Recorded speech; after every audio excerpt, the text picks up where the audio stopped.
kajali wa karama na ilahi mola jalia, dua zake akisoma Allah anazipokea.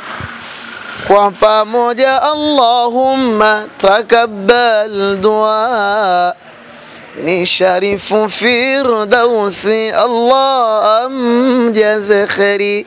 Naitwa Fumao Mshairi, natazama Firdaus TV, na kusihi na wewe kutazama Firdaus TV. Wakati wa Mwenyezi Mungu ndio wakati sahihi. Keep watching Firdaus TV.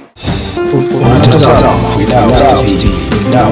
Wakati wa Mungu, wakati wa Mungu tusaidie. Assalamu alaykum wa rahmatullahi wa barakatuh. Wa alaykum assalam wa rahmatullahi wa barakatuh. Poleni na kazi. Tunashukuru alhamdulillah. Sheikh, naona kazi ilikuwa nzito kidogo. Ni kweli.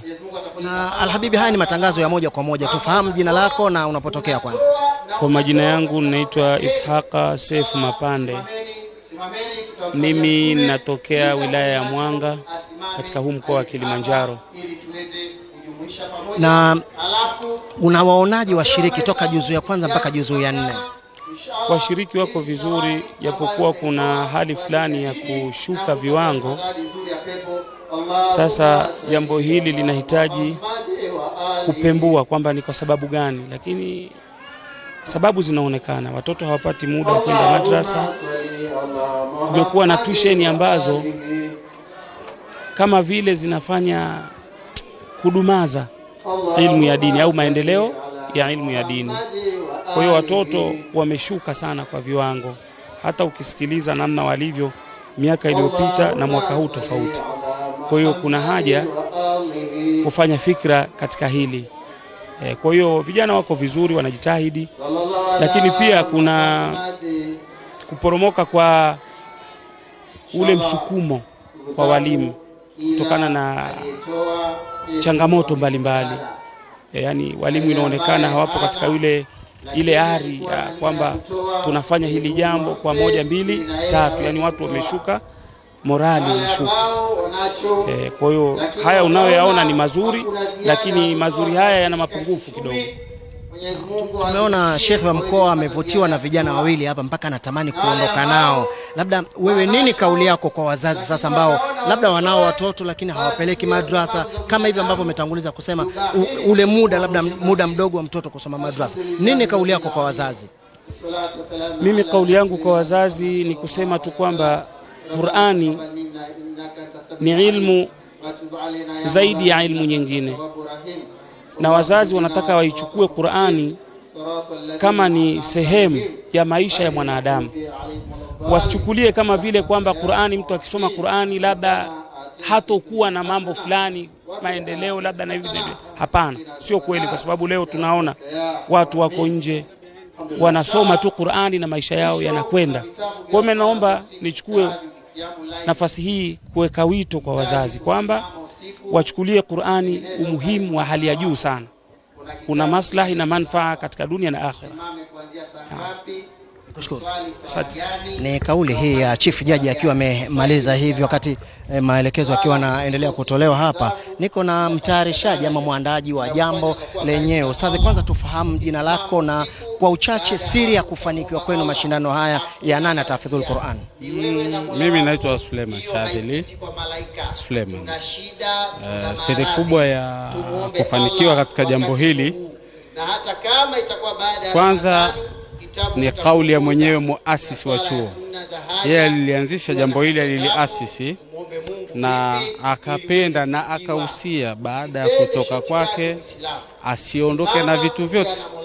Alituacha sisi, alitusomesha dini na akatuhusia yale aliyotufundisha tuendeleze, na alhamdulillah tangu ameondoka basi yale yote mazuri tunayaendeleza alhamdulillah. Hilo ni usia wa shekhe tu, na mengine ni khairi ambayo Mwenyezi Mungu Subhanahu wa Ta'ala anatuambia, shahru Ramadhana alladhi unzila fihi alquran hudan linnas, mwezi wa Qur'ani huu.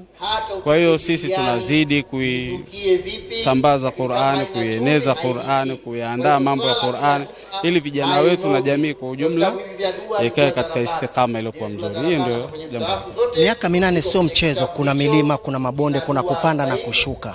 Labda utofauti mwaka huu na miaka 7 iliyopita, ama utofauti mashindano haya na mashindano mengine yaliyopita, kuna utofauti wowote?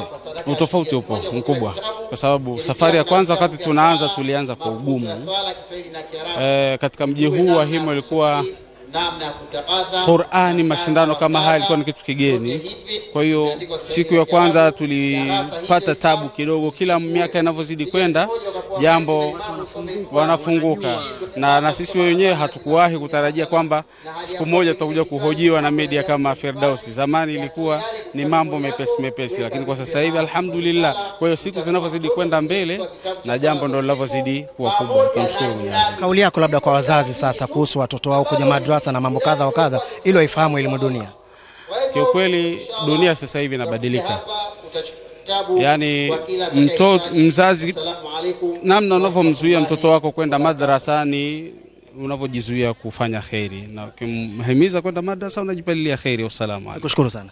Ni ustadhi, tukiwa tumehitimisha hivyo nikwambie tu kwamba haya ni matangazo ya moja kwa moja kutoka hapa Madrasati Muhajirina Himo hapa, ambapo ni katika mkoa wa Kilimanjaro. Mashindano ya 8 haya yakiwa yamehitimishwa hivyo, na nimetoka kuongea hapo na mratibu wa mashindano haya akiwa ni mashindano haya ya 8, mashindano haya ya 8. Lakini sasa ambacho kinaendelea ni matokeo ndo ambayo yanafuatilia sasa hivi. Endelea kuangalia Firdaus TV, tuangalie matokeo. Nani ameshinda, nani ameshika nafasi ya kwanza, nani ameshika hivi. Lakini kwambie tu kwamba ni matangazo haya ya moja kwa moja.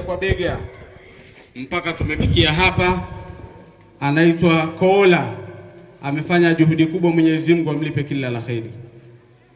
Yani mpaka kajaliwa karama na ilahi Mola jalia, dua zake akisoma Allah anazipokea.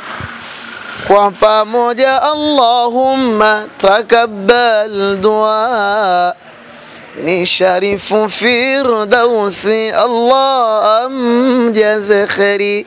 Naitwa Fumao Mshairi, natazama Firdaus TV, na kusihi na wewe kutazama Firdaus TV. Wakati wa Mwenyezi Mungu ndio wakati sahihi. Keep watching Firdaus TV. Unatazama Firdaus TV, wakati wa Mungu, wakati wa Mungu, tusaidie.